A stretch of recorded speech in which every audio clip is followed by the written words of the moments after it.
Let's talk about recursive sequences. We've already mentioned explicit sequences where I have AN, the general term.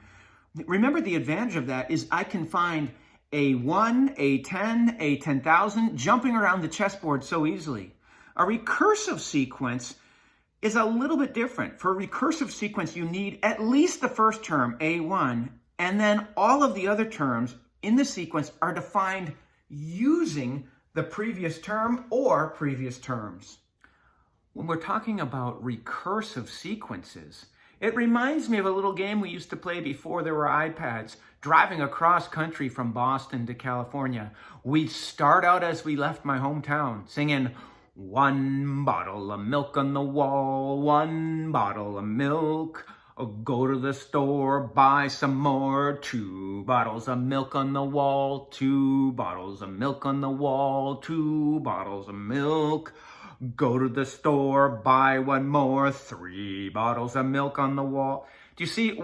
First of all, it's a wonderful song. And secondly, in order to get the next term, you had to know the previous term or terms. It's a little tiresome because if I want to talk about 99 bottles of milk on the wall, I have to get to 98. And to talk about 98 bottles of milk on the wall, I have to get to 97. Do you see? It's a little bit tedious.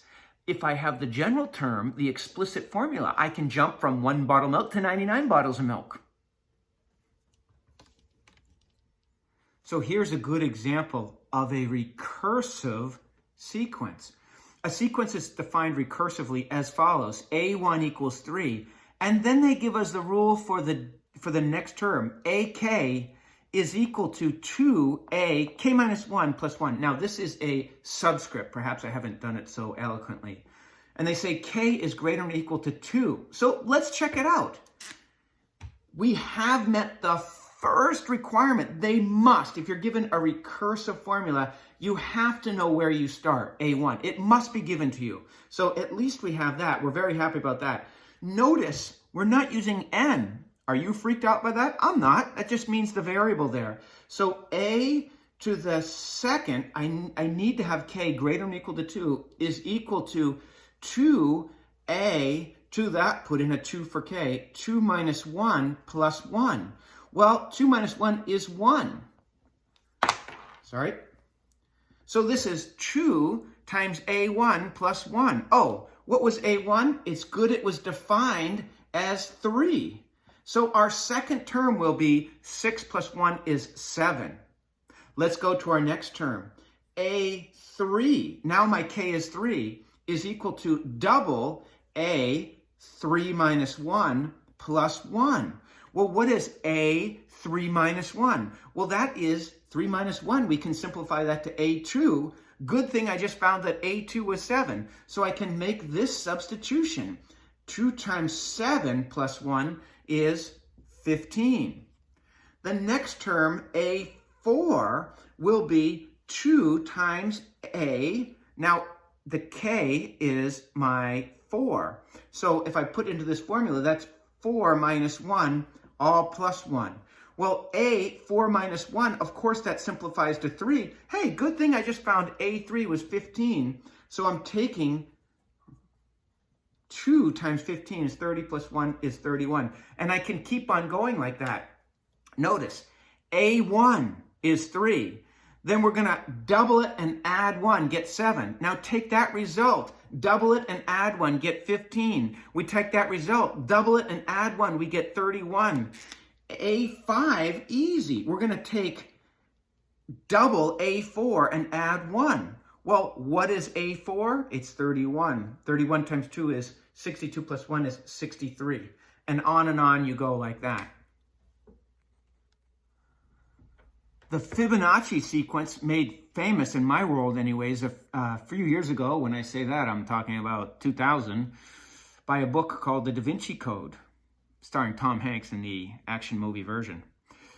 They're defining this sequence, the Fibonacci sequence, can be defined as a recursive formula where A0, what? Yes, usually we start our term numbers with positive integers, but don't get freaked out if they start with A0. A0 equals 1, A1 equals 1. Those are set in concrete.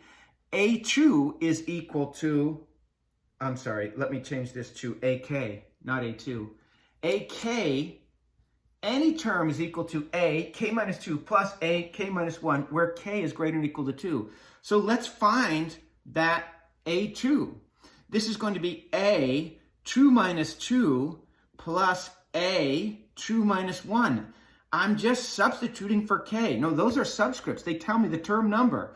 When I simplify that, I get 0 and 1. So this is, A2 is the first one we came to, which is 1, plus the second one, which is A1. So I get 2 there. Now things start getting interesting when I do A3.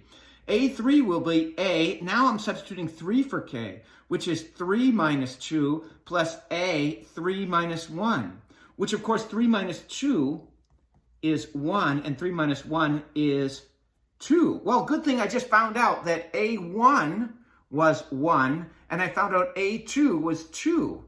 So I get 3 there. Let's do another one.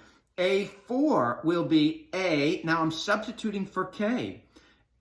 4 minus 2 plus A, 4 minus 1, which of course is A, that would be 2, and that would be 3. It's a good thing I know these. I found A2 was 2 plus A3 was 3 to give us 5, etc., etc., etc.